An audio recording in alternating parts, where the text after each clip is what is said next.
Hello, welcome to our YouTube channel Chemistry with us। FSC part 1 के chapter 1 का आज हम जो टॉपिक डिस्कस करेंगे उसका नेम है स्टिचियोमेट्री। ये इसके रिलेटेड एग्ज़ाम्स में बहुत ज़्यादा MCQs आ जाते हैं, न्यूमेरिकल्स आ जाते हैं, इससे रिलेटेड क्वेश्चंस आते हैं और स्टूडेंट के लिए अक्सर डिफ़िकल्ट हो जाता है कि इसमें जो स्टिचियोमेट्री में जो कैलकुलेशंस होती हैं उनको कैलकुलेट करना काफ़ी टफ़ टास्क हो जाता है स्टूडेंट के लिए। तो आज की इस वीडियो में हम बहुत आसानी के साथ मैं सारा डिटेल में एक्सप्लेन करूँगी कि हम किस तरह स्टिचियोमेट्री को किस तरह ये जो स्टिचियोमेट्री है ये केमिकल इंडस्ट्रीज़ में और ये किस तरह इसकी कोई भी चीज़ की मैन्युफैक्चरिंग में ये किस तरह इम्पोर्टेंट रोल प्ले कर रही है और इससे रिलेटेड जो कैलकुलेशंस हैं उनको भी हम देखेंगे। So let's start. सबसे पहले हम देख लेते हैं व्हाट इज़ स्टिचियोमेट्री। तो स्टिचियोमेट्री जो है हमारे पास बेसिकली दो वर्ड से मिलकर बना हुआ है, stoichio and metry. Stoichio means element and metry means calculation. Element की यहाँ पे हम बेसिकली स्टिचियोमेट्री में हम बेसिकली कैलकुलेशंस करेंगे। अब क्वेश्चन आता है कि किस चीज़ की हमने कैलकुलेशन करनी है। सपोज़ करें कोई एक इंडस्ट्री है, वो कोई चीज़ बना रही है। बेसिकली ये जो स्टिचियोमेट्री की हमारे पास ज़रूरत होती है ना, ये बड़ी बड़ी इंडस्ट्रीज़ में जहाँ लार्ज अमाउंट ऑफ प्रोडक्ट्स बनाई जाती हैं उनमें बेसिकली ये प्रिसाइज कैलकुलेशंस की जाती हैं। सपोज़ कर लें कि हमारे पास एक केमिकल रिएक्शन है जिसमें A एंड B हमारे पास रिएक्टेंट्स हैं और C प्रोडक्ट में वो चेंज हो रहे हैं। तो हम स्टिचियोमेट्री में हम ये देखेंगे कि हमारे पास कितना मैस होना चाहिए रिएक्टेंट्स का, कितना मैस लें कि हमारे पास जो डिज़ायर्ड अमाउंट ऑफ प्रोडक्ट बन सके। बेसिकली हम सारी केमिकल रिएक्शंस करने से पहले इंडस्ट्री में जो भी हमारे पास रिएक्शन होना है उससे पहले हम प्रॉपर जो हमारे पास वर्कर्स होंगे वो प्रॉपर पहले कैलकुलेशंस करते हैं। अगर हम लैब में भी करें काम तो हमने कोई सोल्यूशन बनाना हो तो हम प्रॉपर पहले कैलकुलेशन करते हैं कि हम कितने मोल्स लें रिएक्टेंट्स के, कितना मैस लें रिएक्टेंट्स का कि हमारे पास इतने मोल्स या इतना मैस प्रोडक्ट्स का बन सके। तो ये जो कैलकुलेशन है ना बेसिकली हम इसे हम स्टिचियोमेट्री कहते हैं। सो अब हम इसकी डेफिनेशन देख लेते हैं। It is a branch of chemistry which tells us the quantitative relationship between reactants and products in a balanced chemical equation. तो इसमें हमारे पास दो चीज़ें इंपॉर्टेंट हैं कि हमारे पास केमिकल इक्वेशन है, जो रिएक्शन हमने प्रोसीड करवाना है, जो उसकी इक्वेशन है वो बैलेंस्ड होनी चाहिए। बैलेंस का क्या मतलब है, हमें पता होना चाहिए कितने नंबर ऑफ रिएक्टेंट्स हमारे पास मोल्स हैं रिएक्टेंट्स के रिक्वायर्ड हैं इतने मोल्स ऑफ प्रोडक्ट बनाने के लिए। तो ये हमारे पास जो स्टिचियोमेट्री होता है वो एक क्वांटिटेटिव रिलेशनशिप है रिएक्टेंट्स और प्रोडक्ट्स के दरमियान।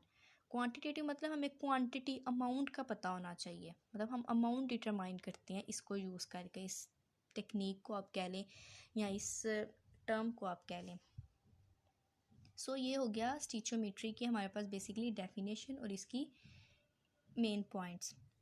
अब हम देख लेते हैं जो क्वेश्चन पेपर में बहुत ज़्यादा आता है, मोस्टली पूछा जाता है कि अजम्पशंस ऑफ स्टिचियोमेट्री।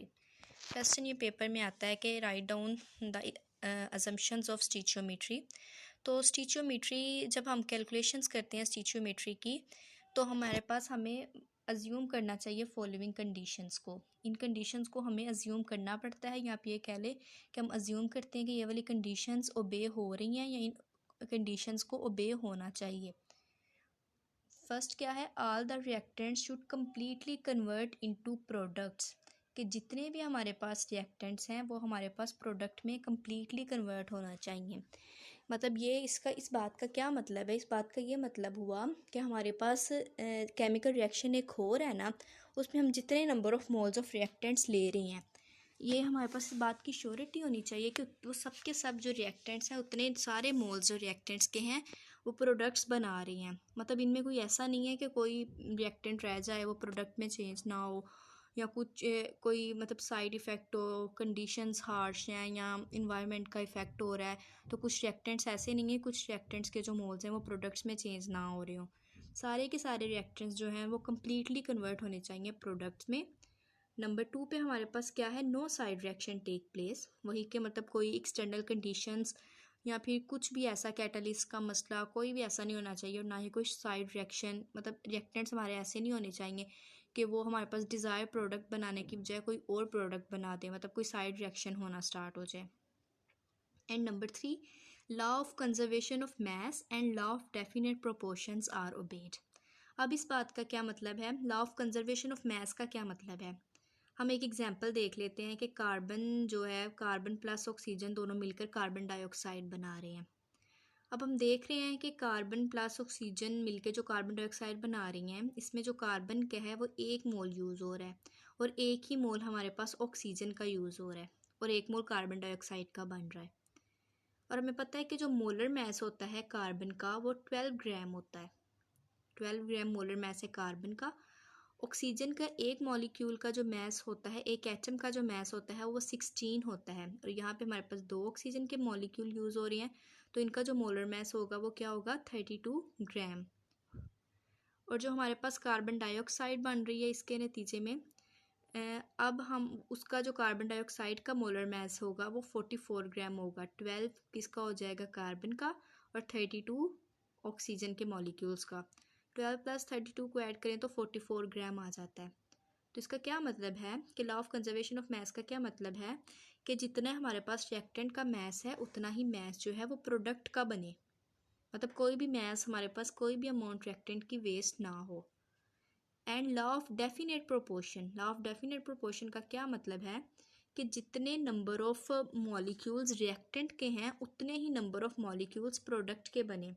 अब इस बात का क्या मतलब है कि जितने नंबर ऑफ मॉलिक्यूल्स रिएक्टेंट के हैं, अगर हम देखें कि एक कार्बन का एटम है और 2 ऑक्सीजन के मॉलिक्यूल्स हैं, 3 मॉलिक्यूल्स हमारे पास बन यूज़ हो रहे हैं रिएक्टेंट्स में, और जो प्रोडक्ट में बन रहे हैं वो भी 3 मॉलिक्यूल्स ही हैं, एक कार्बन का और 2 ऑक्सीजन के।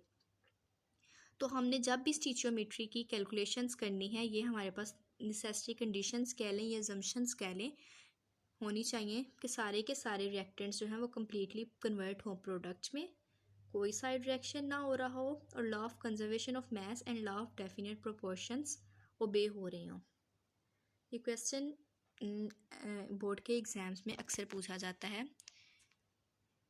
नेक्स्ट हम देख लेते हैं नेसेसरी कंडीशन क्या है। जैसे मैंने फर्स्ट स्लाइड में बताया था कि आपने जब स्टीचियोमेट्री कैलकुलेशन डेफिनेशन में मैंने ये बात बताई है कि जब हम स्टीचियोमेट्री कैलकुलेशन करते हैं तो उसके लिए हमारे पास एक नेसेसरी कंडीशन है कि जो हम इक्वेशन लिख रहे हैं वो should be balanced chemical equation होनी चाहिए, बैलेंस्ड इक्वेशन हो। अब हम बैलेंस्ड इक्वेशन को देख लेते हैं क्या है। अब हम सपोज कर रहे हैं कि हाइड्रोजन और ऑक्सीजन जो मिलकर बनाते हैं वाटर मॉलिक्यूल को। अब हमारे पास एक मॉलिक्यूल, 2 मॉलिक्यूल ऑक्सीजन के यूज़ हो रहे हैं, 2 एटम्स ऑक्सीजन हाइड्रोजन के यूज़ हो रहे हैं, और 2 ही ऑक्सीजन के एटम्स यूज़ हो रहे हैं, 2 एटम्स और एक मॉलिक्यूल यूज़ हो रहा है, और हमारे पास एक मॉलिक्यूल बन रहा है वाटर का। But it is not balanced chemical equation, क्योंकि अगर हम देखें कि हर रिएक्टेंट में हमारे पास 2 एटम ऑक्सीजन के यूज़ हो रहे हैं, 2 एटम, लेकिन जब हमारे पास प्रोडक्ट में वाटर बन रहा है उसमें हमारे पास एक एटम ऑक्सीजन का बन रहा है। तो मतलब जो हमने कहा था कि law of definite proportion and law of conservation of मास ये ओबे होना चाहिए, तो ये ओबे नहीं हो रहा क्योंकि ये हमारे पास अनबैलेंस्ड केमिकल इक्वेशन है। अब हम इसको बैलेंस करेंगे। अब हम बैलेंस कैसे करेंगे, पहले हमारे पास सिर्फ एक मॉलिक्यूल यूज़ हो रहा था हाइड्रोजन का, अब हम क्या करेंगे, 2 मॉलिक्यूल हाइड्रोजन के यूज़ करेंगे, एक मॉलिक्यूल ऑक्सीजन का यूज़ करेंगे, और 2 मॉलिक्यूल बनाएंगे वाटर के। This is a balanced reaction, ये एक बैलेंस्ड इक्वेशन है जिसमें हमारे पास 2 मॉलिक्यूल किसके यूज़ हो रहे हैं, हाइड्रोजन के, एक मॉलिक्यूल किसका यूज़ हो रहा है, ऑक्सीजन का, और 2 मॉलिक्यूल किसके बन रहे हैं, वाटर के।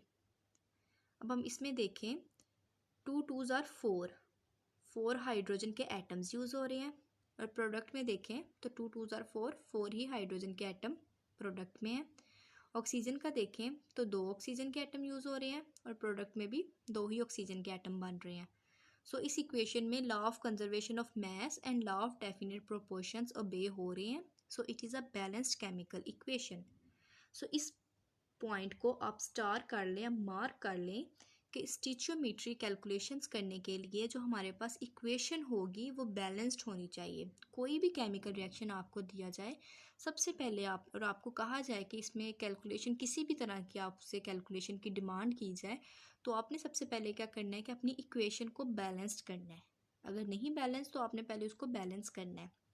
ये देखने को उसमें लॉ ऑफ कंजर्वेशन ऑफ मास और law of definite proportions obey हो रहे हैं, मतलब जितने नंबर ऑफ रिएक्टेंट्स के नंबर ऑफ मोल्स हैं उतने प्रोडक्ट के बन रहे हैं, उतने ही एटम्स बन रहे हैं। सो इस पॉइंट को आप हाईलाइट कर लें, अपने माइंड में अच्छे से बिठा लें। अब हम देख लेते हैं अब बैलेंस्ड केमिकल इक्वेशन की हमारे पास इंपॉर्टेंस क्या है, क्यों हमारे पास ज़रूरत है कि जो कैलकुलेशन करने के लिए स्टिचियोमेट्री हमारे पास जो इक्वेशन है वो बैलेंस्ड होनी चाहिए। अब हम एक रिएक्शन देख लेते हैं। हाइड्रोजन और नाइट्रोजन के दरमियान हाइड्रोजन और नाइट्रोजन मिलकर अमोनिया का मॉलिक्यूल बना रहे हैं। अब हम इस इक्वेशन को बैलेंस करेंगे कि 3 हाइड्रोजन के मॉलिक्यूल और 1 नाइट्रोजन का मॉलिक्यूल मिलकर 2 अमोनिया के मॉलिक्यूल्स बना रहे हैं। अब ये जो 3 है, 1 है और 2 है, ये क्या है बेसिकली, ये हमारे पास कोएफिशिएंट्स हैं, मतलब मॉलिक्यूल्स हैं, मतलब इनको हम इन डिजिट्स को हम क्या कहते हैं कि ये कोएफिशिएंट्स हैं। अब इन कोएफिशिएंट्स की हमारे पास 3 स्टोरीज बेसिकली बन जाती हैं, स्टोरी 1, स्टोरी 2 एंड स्टोरी 3। मतलब इन कोएफिशिएंट्स की स्टोरी से आप ये मुराद ले लो कि इन कोएफिशिएंट्स की इंपॉर्टेंस क्या है, इन कोएफिशिएंट्स की मदद से हम क्या क्या चीज़ें डिटरमाइन कर सकते हैं, इन कोएफिशिएंट्स से हमें किस किस चीज़ का पता चलता है। मतलब एक रिएक्शन केमिकल इक्वेशन को देखो, इन कोएफिशिएंट्स से आप क्या क्या चीज़ें गैस कर सकते हो। स्टोरी 1 देखें तो जो कोएफिशिएंट्स हैं ये हमें बताते हैं amount of substance. Amount of substance का क्या मतलब है, हाइड्रोजन के साथ क्या लिखा हुआ है, 3 हाइड्रोजन के मॉलिक्यूल्स यूज़ हो रहे हैं। इसका क्या मतलब है कि जो हमारे पास मोल्स हैं हाइड्रोजन के, वो हम 3 मोल्स ऑफ हाइड्रोजन यूज़ कर रहे हैं। नाइट्रोजन के साथ 1 है तो इसका मतलब है कि हमारे पास हम 1 मोल ऑफ नाइट्रोजन यूज़ कर रहे हैं। अमोनिया के साथ 2 है, that's mean 2 moles of ammonia is utilizing is producing during this chemical reaction. तो इस कोएफिशिएंट की मदद से हम अमाउंट ऑफ सब्सटेंस निकाल सकते हैं इन कोएफिशिएंट्स को देख के। नंबर 2 पे अगर हम देखें तो ये कोएफिशिएंट्स जो हैं वो रिएक्टेंट्स और प्रोडक्ट्स की रेशियो के बारे में हमें बताते हैं। हाइड्रोजन, नाइट्रोजन एंड अमोनिया, इनकी रेशियो अगर हम देखें तो इस रिएक्शन से हमें पता चल सकता है कि 3 हाइड्रोजन हम यूज़ कर रहे हैं, 1 नाइट्रोजन कर रहे हैं और एक मॉलिक्यूल जो है वो अमोनिया का बन रहा है। कि मतलब हमने एक रिएक्शन प्रोसीड करना है तो हमारे जहन में ये बात हो जाएगी कि अगर हम 3 मॉलिक्यूल हाइड्रोजन के लेंगे, उसके मुकाबले में एक नाइट्रोजन का मॉलिक्यूल लेंगे, तो हम एक मॉलिक्यूल जो है वो 2 मॉलिक्यूल जो है वो अमोनिया के बना सकते हैं। सो इस कोएफिशिएंट से हमें रिएक्टेंट्स और प्रोडक्ट की रेशियो का पता चल जाता है। स्टोरी 3 अगर हम देखें तो इससे हमारे पास नंबर ऑफ मॉलिक्यूल्स का पता चल जाता है। 3 हाइड्रोजन का मतलब है कि हाइड्रोजन के हम 3 मॉलिक्यूल्स यूज़ कर रहे हैं। 1 नाइट्रोजन का मतलब है हम एक मॉलिक्यूल नाइट्रोजन का कर रहे हैं यूज़। और 2 अमोनिया का मतलब है कि 2 मॉलिक्यूल ऑफ अमोनिया इस रिएक्शन में प्रोड्यूस हो रहे हैं।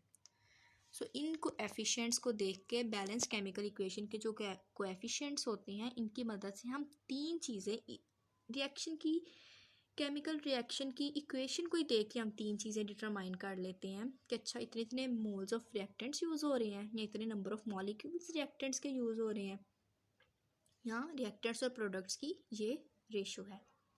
सो बैलेंस केमिकल इक्वेशन का होना बहुत ज़रूरी है।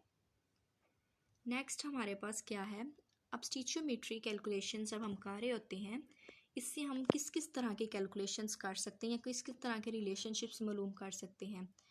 तो हमारे पास mass relationship, mass mole relationship और mole mass relationship, mass volume relationship. अब इस बात का क्या मतलब है, आगे मैं न्यूमेरिकल्स जब एक्सप्लेन करूँगी तो हमें कोई एक चीज़ दी होगी, लेट्स सपोज हमें किसी चीज़ का मोल्स दिए हुए हैं और हमें कह देते हैं कि हमारे पास ये इतने मोल हैं इस चीज़ के, आप बताएं इस चीज़ के इतने मोल्स जब इतनी अमाउंट के साथ रिएक्ट करेंगे तो प्रोडक्ट के कितने मोल्स बनेंगे, या इतना मैस है रिएक्टेंट्स का, प्रोडक्ट का कितना मैस बनेगा, या इतना मैस है प्रोडक्ट का तो कितने मोल्स ऑफ रिएक्टेंट्स हमारे पास यूज़ होंगे। मतलब इस तरह की कैलकुलेशन, किसी भी तरह की आपसे कैलकुलेशन एग्जामिनर पूछ सकता है। तो ये स्टिचियोमेट्री टेक्निक को यूज़ करके या स्टिचियोमेट्री कैलकुलेशंस के थ्रू हम ये सारी कैलकुलेशंस निकाल सकते हैं। 1 बाय 1 हम निकालते हैं। Let's start. मोल, सबसे पहले हम निकालते हैं मोल टू मोल कन्वर्जन। अब हमें एक क्वेश्चन आ जाता है, how many moles of nitrogen gas are needed to react 13.5 moles of hydrogen gas to form ammonia. अब इसमें क्या है कि हाइड्रोजन और नाइट्रोजन ने रिएक्ट कर कर हमारे पास क्या बनाना होता है, अमोनिया। अब हमारे पास एग्जामिनर हमसे पूछ रहा है कि अगर हमारे पास हाइड्रोजन के 13.5 मोल्स हों तो हमारे पास कितने moles of nitrogen gas are needed. Nitrogen जो कि रिएक्टेंट है, कितने मोल्स उसके हमारे पास रिक्वायर्ड होंगे अमोनिया बनाने के लिए। अब हमारे पास सपोज करो कि इक्वेशन नहीं थी दी हुई। वैसे हमने पीछे केमिकल इक्वेशन में हमने देखा था कि हमारे पास जो इक्वेशन थी उसमें ये था कि 3 मोल्स होने चाहिए। बैलेंस जो केमिकल इक्वेशन है उसके मुताबिक 3 मोल्स अगर हाइड्रोजन के होंगे तो 1 मोल हम नाइट्रोजन का यूज़ कर सकते हैं। लेकिन अब इस क्वेश्चन में एग्जामिनर ने हमें 3 मोल्स नहीं कहा, उसने हमें 13.5 मोल्स कह दिया कि 13.5 मोल्स हैं हाइड्रोजन के। तो नाइट्रोजन के कितने मोल्स हम यूज़ करें अमोनिया को बनाने के लिए। तो अब हम यही हाइड्रोजन और नाइट्रोजन की रेशियो निकालेंगे। बैलेंस्ड इक्वेशन के मुताबिक 3 मोल्स हाइड्रोजन के हों तो 1 मोल नाइट्रोजन का यूज़ होता है। अब हमारे पास कितने मोल्स हैं, 13.5, और हमने एक्स ये निकालना है कि नाइट्रोजन के कितने मोल्स हमारे पास हमें रिक्वायर्ड होंगे, कितने मोल्स उसके साथ रिएक्ट करके अमोनिया बनाएंगे।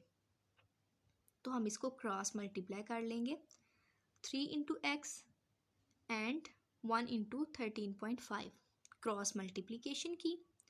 क्रॉस मल्टीप्लिकेशन करने के लिए चूंकि हमने x को निकालना है तो हम दोनों तरफ से 3 से डिवाइड कर देंगे दोनों साइड्स को।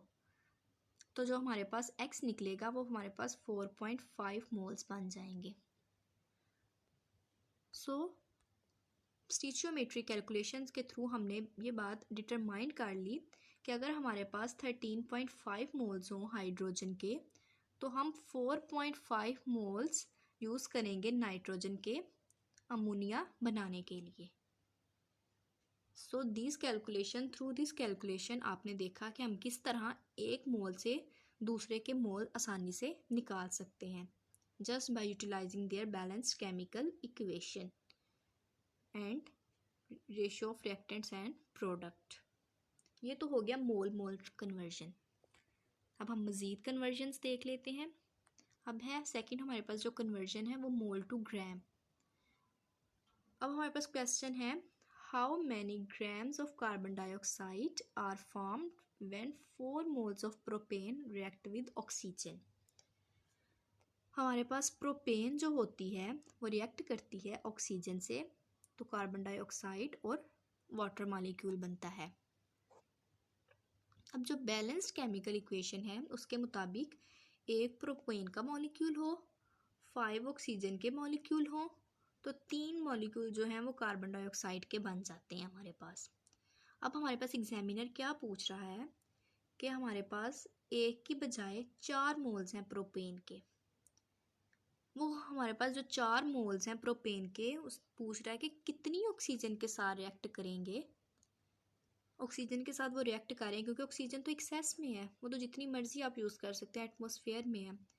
लेकिन 1 की बजाय अब 4 ऑक्सीजन के मॉलिक्यूल प्रोपेन के मॉलिक्यूल्स रिएक्ट कर रहे हैं ऑक्सीजन के साथ। जब 4 मोल्स रिएक्ट कर रहे हैं तो कितने ग्राम्स, कितना mass grams mean mass not moles. अब मोल्स की बात नहीं हो रही है, मैस की बात हो रही है कि 4 मोल्स हमारे पास मोल्स दिए हुए हैं रिएक्टेंट के, हमने प्रोडक्ट का मैस निकालना है। अब हमारे पास रिएक्टेंट्स के मोल्स दिए हुए हैं और हमने प्रोडक्ट का मैस निकालना है। अब हम 2 स्टेप इसमें करेंगे। फर्स्ट स्टेप, सबसे पहले हम क्या करेंगे, नंबर ऑफ़ मोल्स निकालेंगे। मतलब जो प्रोडक्ट है कार्बन डाइऑक्साइड है, इसके पहले हम नंबर ऑफ़ मोल्स निकालेंगे, फिर उन नंबर ऑफ़ मोल्स से हम उन नंबर ऑफ़ मोल्स को हम ग्राम्स में चेंज करेंगे। अब नंबर ऑफ़ मोल्स जैसे हमने पीछे निकाल लिए रेशो से, प्रोपेन की रेशो और कार्बन डाइऑक्साइड की रेशो। बैलेंस केमिकल इक्वेशन में देखा हमने 1 प्रोपेन का मॉलिक्यूल हो तो 3 कार्बन डाइऑक्साइड के मॉलिक्यूल बनते हैं। अब हमारे पास क्वेश्चन क्या पूछा गया है कि अब हमने एक की बजाय कितने लेने हैं, 4 मोल्स लेने हैं प्रोपेन के। जब हमारे पास प्रोपेन के 4 मोल्स होंगे तो कार्बन डाइऑक्साइड के कितने मोल्स बनेंगे, मतलब x हो गया।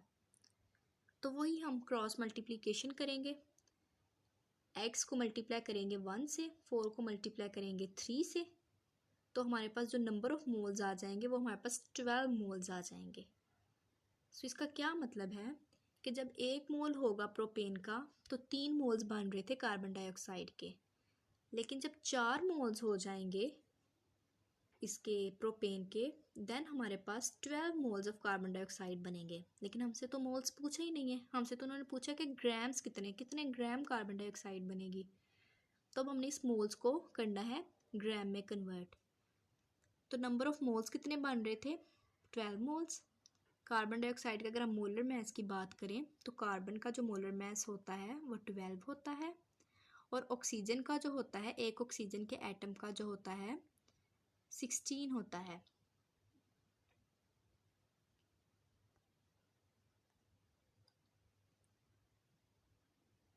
चूँकि यहाँ पे हमारे पास 2 ऑक्सीजन के मॉलिक्यूल हैं तो 16 मल्टीप्लाई बाई 2 32 हो गया ऑक्सीजन का, एंड 12 अगर उसमें कार्बन का ऐड करें तो 44 ग्राम। कार्बन डाइऑक्साइड का जो मोलर मैस है वो 44 ग्राम हो गया। अब हमने क्या निकालना है, mass, grams of carbon dioxide या मैस ऑफ कार्बन डाइऑक्साइड।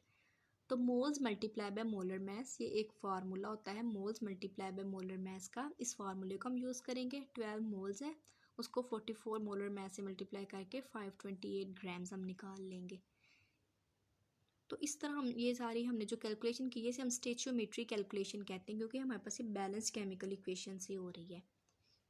इसी तरह मतलब कि अगर हम एग्जामिनर मोल से मोल कन्वर्जन का कह दे या मोल्स दे के हमें मैस का पूछ ले, तो आपने स्टेप बाय स्टेप आपको निकालना आ गया कि पहले आप मोल्स निकाल लो, फिर मोल से आप मैस निकाल सकते हो।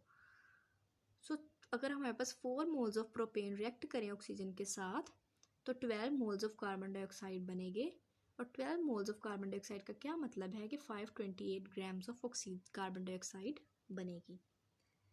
अब थर्ड पे अगर हम देखें, ग्राम्स टू मोल कन्वर्जन, मतलब ऑपोजिट हो गया, वो मोल से ग्राम में थी, अब हमने ग्राम से मोल में। अब में क्वेश्चन है, how many moles of hydrogen gas are necessary to react with 6 gram of nitrogen gas to form ammonia. वही कि हाइड्रोजन नाइट्रोजन से रिएक्ट कर कर अमोनिया बना रहा है। लेकिन अब इसमें क्या है, बैलेंस केमिकल इक्वेशन के मुताबिक देखें तो 3 मोल्स हाइड्रोजन के यूज़ होते हैं एक नाइट्रोजन के मोल के साथ, तो 2 मोल्स हमारे पास अमोनिया के बन जाते हैं। लेकिन अब इसमें एग्जामिनर हमारे पास क्या कह रहा है कि how many moles of hydrogen gas are necessary to react with 6 gram of hydrogen nitrogen gas. अब जो नाइट्रोजन गैस हमारे पास यूज़ हो रही है वो हमारे पास हो रही है 6 ग्राम। 6 ग्राम नाइट्रोजन गैस कितने मोल्स ऑफ हाइड्रोजन के साथ रिएक्ट करेगी अमोनिया बनाने के लिए। अब हमने क्या करना है, मैस से हमने मोल्स निकालने हैं, मैस से मोल। तो ये भी हमारे पास 2 स्टेप्स होंगे। पीछे जो हमने किया था, पहले हमने मोल्स निकाले थे फिर हमने मैस निकाला था। अब हम पहले मोल से फिर हमने मैस निकाला था, अब इसमें भी हम मोल्स निकालेंगे एक चीज़ के, फिर हम उससे दूसरी चीज़ के मोल्स निकालेंगे। अगर हम देखें नाइट्रोजन का मैस हमारे पास गिवन है 6 ग्राम। मोलर मैस ऑफ नाइट्रोजन की बात करें तो वो 28 ग्राम होता है। नाइट्रोजन का एक मॉलिक्यूल जो होता है 28 ग्राम होता है। नाइट्रोजन का जो एक एटम होता है ना, नाइट्रोजन का अगर हम एटम करें तो उसका जो एटॉमिक मैस होता है ना वो 14 ग्राम होता है या 14 AMU। लेकिन यहाँ पे हमारे पास नाइट्रोजन का मॉलिक्यूल है, 2 नाइट्रोजन है, 14 2s are 28 ग्राम, ये इसका मोलर मैस हो गया। अब हमने क्या निकालने हैं, मैस भी दिया हुआ है और मोलर मैस भी दिया हुआ है। तो नंबर ऑफ़ मोल्स निकालने का फार्मूला तो सबको ही आता होता है कि नंबर ऑफ़ मोल्स निकालने का फार्मूला होता है given mass over molar mass. जो हमारे पास मैस गिवन है 6 ग्राम, उसको मोलर मैस से डिवाइड कर दें तो हमारे पास नंबर ऑफ़ मोल्स निकल आते हैं। अब 6 ग्राम को 28 से मल्टीप्लाई डिवाइड कर दें तो 0.23 मोल्स हमारे पास निकल है इसके नाइट्रोजन गैस के 0.23 जो मोल्स हैं नाइट्रोजन के हमारे पास यूज़ होंगे जब हमारे पास 6 ग्राम मैस दिया। अब 6 ग्राम से 0.23 मोल्स तो हमारे पास बन गए। हमें पता चल गया कि नाइट्रोजन के 0.23 मोल्स हैं। अब हमें क्वेश्चन में नाइट्रोजन के तो नहीं पूछा, हमें तो क्वेश्चन में हाइड्रोजन के पूछा है। तो एक मोल से दूसरे के मोल्स निकालने के लिए वही फर्स्ट वाला बैलेंस केमिकल इक्वेशन की वो देख लें आप इक्वेशन। सो जब हम बैलेंस केमिकल इक्वेशन लिखेंगे, रेशो निकालेंगे हाइड्रोजन और नाइट्रोजन की, तो बैलेंस केमिकल इक्वेशन के मुताबिक 3 मोल्स हाइड्रोजन के हों तो 1 मोल नाइट्रोजन का बनता है। अब हमने निकालने हैं number of moles of hydrogen हमने अब निकालने हैं कि कितने number of moles of hydrogen जो हैं वो रिएक्ट करेंगे कितने के साथ, 0.23 मोल्स ऑफ नाइट्रोजन के साथ। तो वही क्रॉस मल्टीप्लिकेशन का हम प्रोसीजर करेंगे तो 0.69 मोल्स निकल आएंगे। So 0.69 moles of hydrogen gas are necessary to react with 6 gram of nitrogen gas. So इस कैलकुलेशन के थ्रू आप देख सकते हैं कि अगर आपको एक चीज़ के ग्राम्स दिए हों, एक चीज़ का मैस दिया हो और कहा गया हो कि आप मोल्स निकालें किसी दूसरी चीज़ के, तो आप इस तरह का ये सारा प्रोसीजर परफॉर्म करके तो हम इजीली निकाल सकते। अब हमारे पास ग्राम्स टू मोल कन्वर्जन भी हो गई, मोल टू ग्राम कन्वर्जन भी हो गई, मोल टू मोल कन्वर्जन भी हो गई। अब एक फोर्थ टाइप भी कन्वर्जन की होती है और ये होती है हमारे पास ग्राम टू ग्राम कन्वर्जन। अब इस ग्राम टू ग्राम कन्वर्जन में हम देखेंगे, हमारे पास एक क्वेश्चन है, एक मिनट। सो हमारे पास क्वेश्चन आता है इस तरह से, how many grams of oxygen react with 10 gram of hydrogen to form water. हमें पता है कि हाइड्रोजन और ऑक्सीजन मिलकर वाटर मॉलिक्यूल बनाते हैं और बैलेंस इक्वेशन के मुताबिक 2 मोल्स हाइड्रोजन के यूज़ होते हैं, 1 मोल ऑक्सीजन का होता है और 2 मोल्स वाटर मॉलिक्यूल्स के बन जाते हैं। अब हमारे पास क्वेश्चन है, अब हमारे पास मोल्स की बात नहीं हो रही है, अब हमारे पास मैस की बात हो रही है, ग्राम्स की बात हो रही है कि कितने ग्राम ऑफ ऑक्सीजन रिएक्ट करेगी 10 ग्राम ऑफ हाइड्रोजन के साथ। हाइड्रोजन का हमारे पास मैस दिया हुआ है 10 ग्राम और ऑक्सीजन का जो हमने मैस है एक्स जो है वो हमने निकालना है। तो इस क्वेश्चन को इस तरह का अगर आपको क्वेश्चन आ जाए, मतलब रिएक्शन कोई भी हो, अमोनिया का रिएक्शन हो जाए, कोई और किसी भी तरह का रिएक्शन हो जाए और आपको ग्राम से ग्राम मैस से किसी दूसरे का मैस निकालना पड़े, तो आप इस तरह के रिएक्शंस को सॉल्व कैसे करेंगे। इसके लिए हमारे पास 3 स्टेप्स होंगे। सबसे पहले स्टेप में जिस चीज़ का हमारे पास मैस गिवन है उस मैस को यूज़ करते हुए हम उसके नंबर ऑफ मोल्स निकाल लेंगे। हाइड्रोजन का मैस हमारे पास है कितना, 10 ग्राम। नंबर ऑफ मोल्स निकालने का हमें फार्मूला पता है, mass over molar mass. Mass हमारे पास 10 ग्राम है। हाइड्रोजन का एटॉमिक मैस जो होता है 1 एटॉमिक मैस AMU होता है, 2 मॉलिक्यूल्स हैं तो 2 ग्राम हमारे पास हाइड्रोजन का मैस हो जाएगा। 10 को 2 से डिवाइड करेंगे तो हमारे पास 5 मोल्स आ जाएंगे हाइड्रोजन के मतलब हमारे पास 5 मोल्स ऑफ हाइड्रोजन यूज़ हो रही हैं जब हमारे पास कितना मैस है, 10 ग्राम मैस है। अब सेकंड स्टेप में हम क्या करेंगे, अब इस हाइड्रोजन के नंबर ऑफ मोल्स से हम ऑक्सीजन के नंबर ऑफ मोल्स निकाल लेंगे कि जब 10 ग्राम मैस था हाइड्रोजन का तो 5 मोल्स यूज़ हो रहे थे, तो ऑक्सीजन के कितने मोल्स यूज़ हो रहे होंगे, वही रेशो वाला formula, hydrogen and oxygen. Hydrogen के बैलेंस्ड इक्वेशन में कितने मोल्स हैं, 2 और ऑक्सीजन के कितने होते हैं, 1। अब हमारे पास कितने हैं, रिएक्शन की कंडीशन क्या है, 5 मोल्स और हमने निकालने किसके हैं, ऑक्सीजन के। वही हम क्रॉस मल्टीप्लिकेशन करेंगे तो जो हमारे पास नंबर ऑफ मोल्स निकलेंगे ऑक्सीजन के वो 2.5 मोल्स हैं। अब हमें मोल्स तो नहीं चाहिए, हमें क्या चाहिए था, मैस चाहिए था। तो अब हम थर्ड स्टेप वही वाला करेंगे जिसमें हम मोल्स को ग्राम में चेंज करते हैं। तो 2.5 मोल्स को उसके मोलर मैस से मल्टीप्लाई कर देंगे किसके, ऑक्सीजन के। O2 का मोलर मैस कितना होता है, ऑक्सीजन के एक एटम का होता है 16, तो O2 है, 2 मॉलिक्यूल हैं, 16 2 जार 32। 2.5 को जब 32 से मल्टीप्लाई करेंगे तो 80 ग्राम्स हमारे पास मैस आ जाएगा। सो इस तरह हमने देखा कि किस तरह हमने ग्राम से ग्राम में कन्वर्जन की कि एक चीज़ का हमारे पास ग्राम पता थे तो दूसरी चीज़ के हमने ग्राम्स निकाल लिए 3 स्टेप्स में, and these steps are very easy steps. So इस तरह ये जो स्टीचियोमेट्री कैलकुलेशंस हैं ये बहुत इंपॉर्टेंट कैलकुलेशंस हैं और एक अच्छे केमिस्ट होने की हैसियत से आपको इन कैलकुलेशंस पे कमांड होनी चाहिए।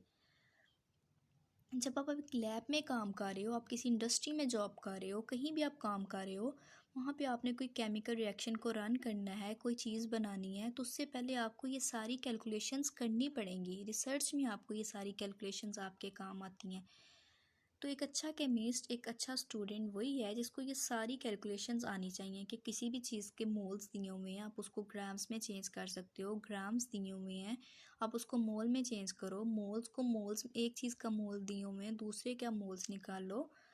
ये सारी कैलकुलेशंस जो हैं ये बहुत ज़्यादा इम्पोर्टेंट हैं। एंड आई होप सो कि मेरी आज की वीडियो के थ्रू आपको ये कैलकुलेशंस, आपके लिए कैलकुलेशंस करना बहुत ज़्यादा आसान हो गई होंगी। If you understand, please do like my video।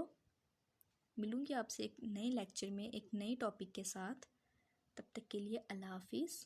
Thank you.